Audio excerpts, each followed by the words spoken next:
We all know how this story starts. War is declared between nations as the army that you choose to fight with in the single player campaign decides to invade the shared territories of Australasia, a collection of islands in the South Pacific. The islands appear to be divided up and occupied by the other nations in the game, with your leading general, Major IP Grimly, appearing rather bloodthirsty to get his hands on the final and ultimate prize, the small island of Swill. As evidenced by the swills you find on the final mission and other missions in the beta version of the game, the oil-rich fields of Australasia are the end goal of this invasion. In the German version of Hogs of War, Frontschweine, it actually gives details of the leaders of each country along with a full-size map showing each country and the islands they appear to hold. So these leaders are Isaac Washington of the Uncle Ham's Hogs, Manfred Schwartowski of the Sauerkrauts, Arthur Swiney of the Tommy's Trotters, Georges Pork Flambe of the Garlic Grunts,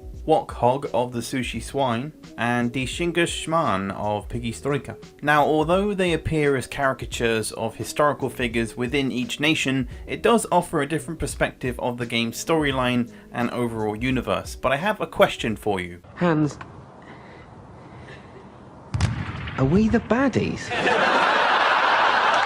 I mean, think about it. War was declared because the nation you decided to play as decides to invade the islands of Australasia. Perhaps you could argue that the islands remained vacant and instead all of the nations fought for a piece of the pie. But that may not be true, considering that the islands have already been divided up and occupied by the other nations individually. So it implies that we are the invaders. We are the ones creating war. We see a precise campaign being carried out, one where we are the attackers and the other nations are the defenders, starting with the very first mission. So mission 1, the War Foundation, doesn't really offer much in terms of storyline. Instead, it's more of a training mission to let you as the player get to grips with the game's controls. If we were to summarize all the other missions though, we can see fragments of a storyline, with some missions offering more compared to others. So, Mission 2 sees your squad of pigs attempt to capture a supply line from the enemy. Mission 3 has your team advance across no man's land to face up against the enemy lines. Mission 4 is where your team must successfully pull off an ambush on the enemy in order to protect your troops that are further upriver. Mission 5 has you go face to face with the final enemy squad before capturing Hogs Head. Moving into the second island of Australia, Mission 6 sees you parachute into a deserted farm in order to dispatch any enemy types in the area and establish your presence on the island. Mission 7 is where your squad needs to take out a fortified enemy communication post. Mission 8 has you take out a squad of espionage enemies that have been causing trouble in a particular area on that island. Mission 9 has you take care of an enemy troop that has retreated to a hilltop farm.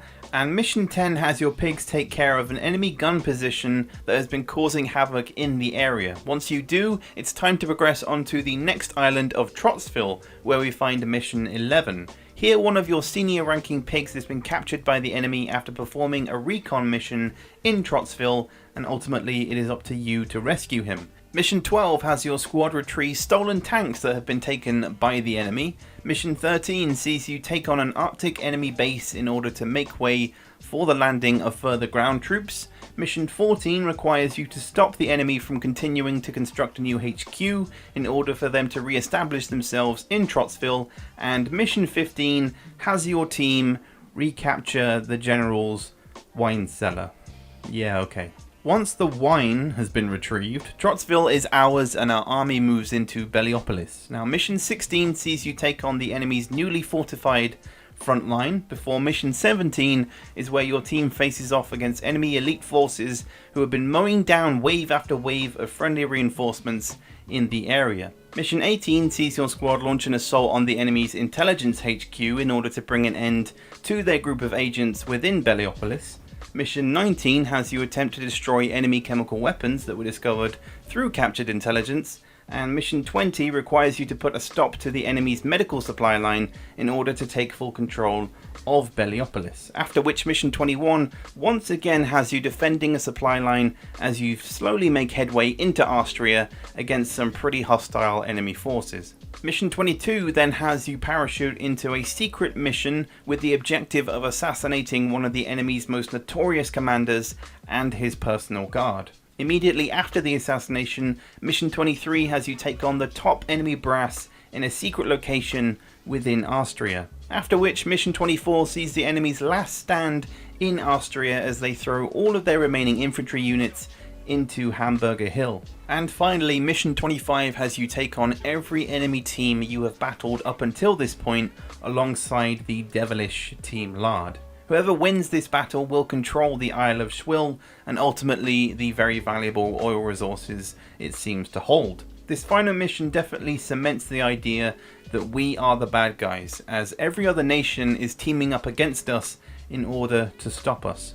All of the missions in Hogs of War contain some level of storytelling, some levels of context to what it is that you're actually doing. I've said it before and I'll say it again, Mission 15's Fortified Swine is definitely the weakest for me in terms of storyline. For starters, why did the general think building a wine cellar in the middle of Trotsville was a clever idea? And also, why does this mission exist? I enjoy everything about this mission except the main objective, which is to make sure the wine cellar doesn't blow up, which essentially prohibits you from using any heavy weapons as that risks setting off the explosive barrels, but I just feel like we could probably come up with a much better idea as to what it is you're meant to be protecting on Mission 15 rather than a wine cellar. Maybe a supply dump, an aircraft hangar, pretty much anything besides what it currently is. I don't know, I don't mean to hate on this mission so much, I'm pretty sure a lot of you have some more positive things to say about it, but if you do, let me know in the comments. Hogs of War's storyline is made up of breadcrumbs, where you have these very small pieces of context that more or less leave it up to the player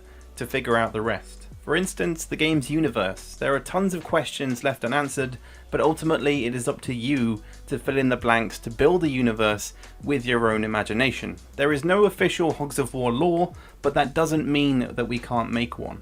Of course, if you do successfully manage to take the Isle of Schwill, the story takes a major twist as your team suddenly becomes a part of Team Lard, with your unit being named Mardy Pigs. This is revealed to you by the general as the idea of peace begins to fade and you begin another campaign to retake the islands of Australasia, fighting against the army you previously helped along to victory. But why, how, and who dictated such a dastardly move? Are Team Lard and the Mardy Pigs the same thing? Well, I'll be discussing all of that and more in detail in part 2 of this series, which I hope you can join me for next time. So until then guys, I will catch you later for the next one.